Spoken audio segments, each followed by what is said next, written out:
Hello everyone, spending another night here working on the 1990 BMW 735i, and it's air conditioning, okay?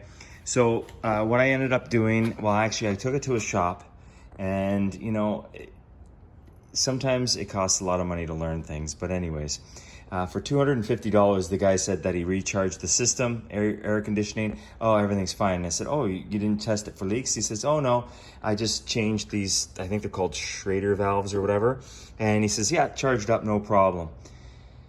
And drove home, air conditioning was working beautifully, nice and cold. But when I came out into the garage the next morning, had a weird smell in the garage, and I had a funny feeling that the system leaked.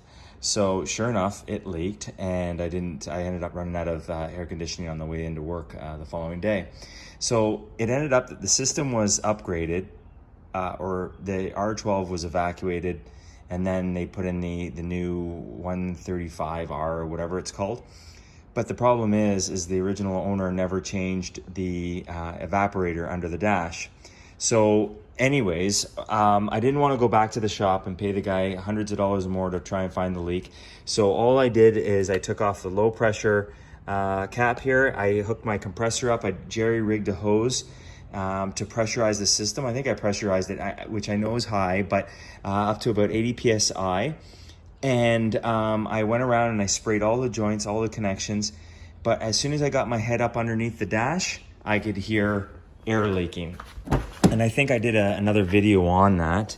So what ended up happening is there is a leak in my evaporator. So the next problem is that I couldn't get all this out. Like, these pipes are in here super solid, and I was really having a hard time and extremely frustrated. So I was just going to give up on it. I was going to put it all back together, close it up, and just say, forget it. I'm not going to deal with any, I'm not going to have air conditioning for as long as I have this car, because I'm just sick of it.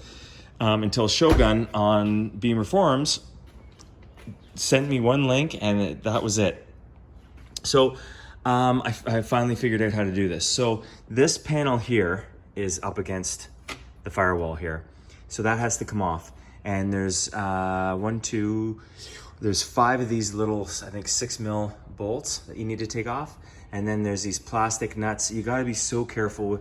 You know, the Germans were in love with plastic even back in the 90s, but these are plastic nuts, so you can't over tighten them. You gotta take these 2 off for the wiring harness, and then the other 2 on the other side.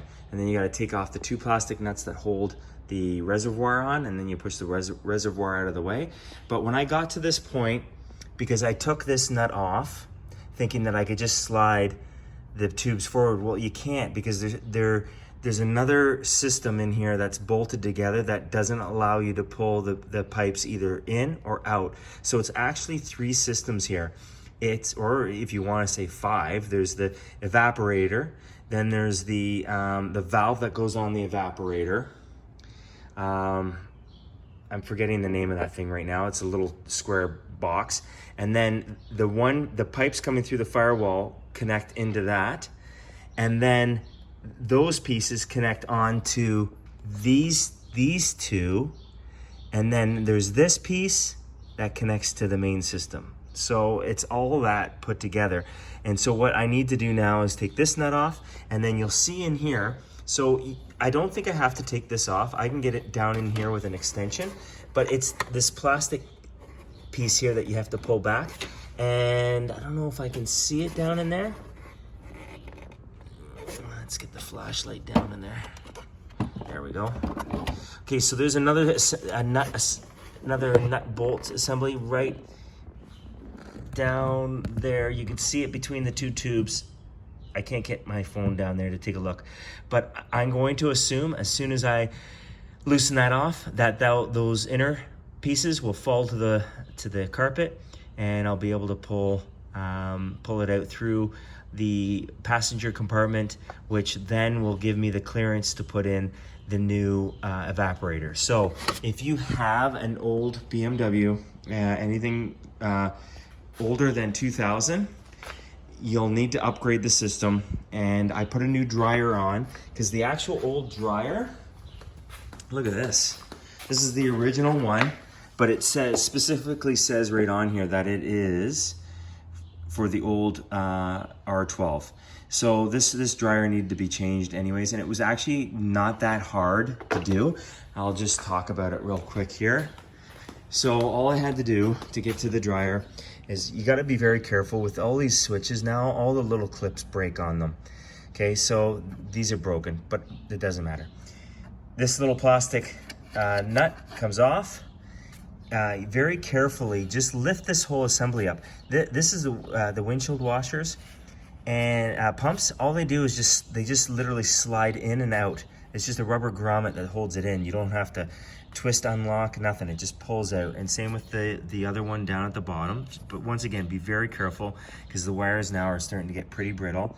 And then there's also your fluid level warning light down here on the bottom. So as you pull out this pump and the other pump, and you start pulling up on this plastic reservoir, then you can reach that other one, and the little level indicator, and then you can actually just wiggle it out very carefully, and then you can remove this whole thing, and you just leave the pumps, you tuck them in very carefully. You don't want too much debris, or you don't want to break anything. So you just tuck them in nice and neat out of the way, and then you have full access to the dryer down there and all the connectors, and it's actually quite straightforward. So anyways, guys, I hope this helped, and I'm gonna get back to you with the results of this project. Hopefully it doesn't drive me crazy.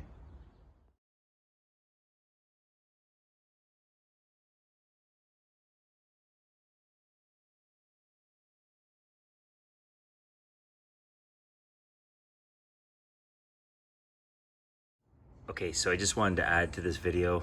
This is the old one, and look, it is just caked. Now this is a car with only 140,000 K on it, and this thing was caked. Now when it did get recharged but leaked out, it actually blew like beautifully cold, so the air still got through all that dust and muck. Unbelievable. No idea why BMW didn't think of putting in filters pre evaporator slash heater core, but whatever. The one thing that the new heater core, or evaporator didn't come with, was all these little foam pieces. So I ended up just very carefully pulling them off the old one, and I used a little bit of spray glue, and I just very carefully tucked everything in here and put this piece on the top, and then this piece was down the side here. It's not gonna probably stick. It wasn't on the original one very well, but I just think that you know, my buddy in Quebec there, BMW guy, Quebec, he's so particular. He's probably looking at this and shaking his head. But anyways, I tried to kind of add it, all the old stuff to this one here.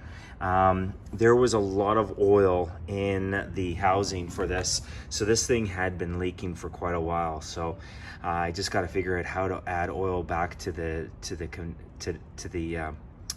condenser, or the compressor. So I'm still looking that up. I can't seem to find any answers, but yeah, anyways, just adding to the video. Okay, just a little more information. I knew this, but I was in too much of a rush. There's 2 screws down there. Torx. Yeah, you can't see them. They're very small Torx screws that actually you need to take out before. So you can see the back end of the screws right there. Okay, those need to come out before you start yanking stuff back this way. So it's the main nut that goes, the bolt that goes through here, the nut, take that one off, and then actually take those 2 screws out, instead of being a goofball like me and just ripping everything apart. So, and it's much easier if you take this out. Okay, I'm gonna take these out. The reason why I didn't take this out originally, because when I looked up, it's all in the frame, and I'm like, I'm not taking this whole frame piece out, because it's all connected all the way across to the driver's side. So all I gotta do is just take out these clips here on either side, and then this piece will just come out of the way. And then whenever you go to slide in the when you go to slide in the evaporator, it won't ride along here, because the old one, when I pulled it out, I kind of bent all the fins pulling it out. So it is better to take this out. Take the time, do it right. Okay, so final little update on this job.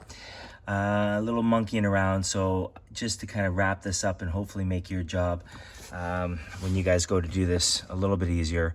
Once again, take out the full glove box assembly, makes it so much easier. This guy up here is going to be very tight. This bolt up here, it is a 5mm Allen. Just be prepared that will be very strong. I was probably borderline gonna snap this thing to get it off. But anyways, everything's back together. I cleaned out all in here, as you guys saw. Like, look at all the debris that came out of there. Slid the new one in. Everything's great. Now this came on the new evaporator. To get this top piece on, you need to pull the pipes through.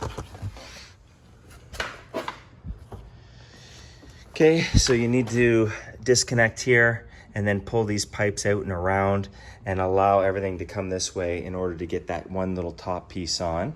Okay, and once you get that on, what I recommend is snugging all that down again, and then have someone inside hold it steady and keep an eye on those 2 screws that I was mentioning earlier.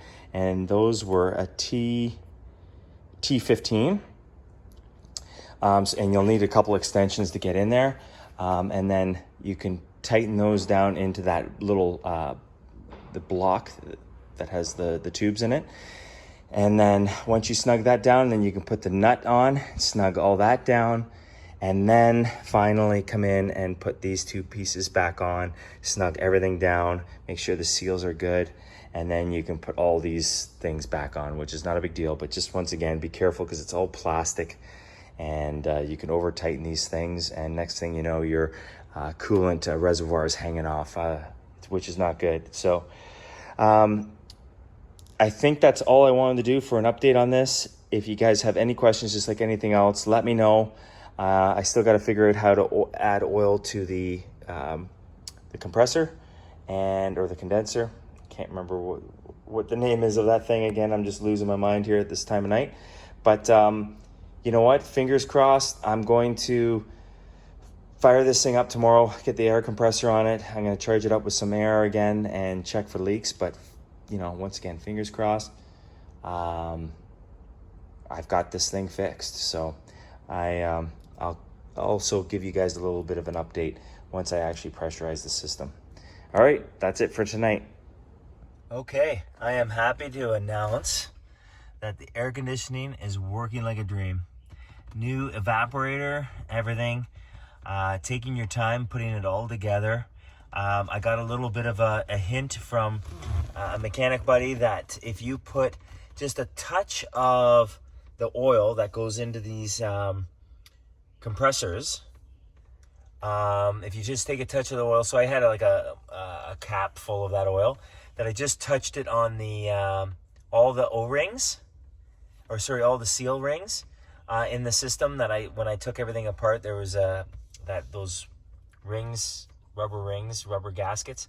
I just put a touch of rubber on each one of them when you put everything together, and they seat in really nice. So knock on wood, it's been 4 days, so I figured it was safe to do a quick little video just to say that it was a success. And sorry, I know it's dark, but you're looking at the new evaporator and expansion valve.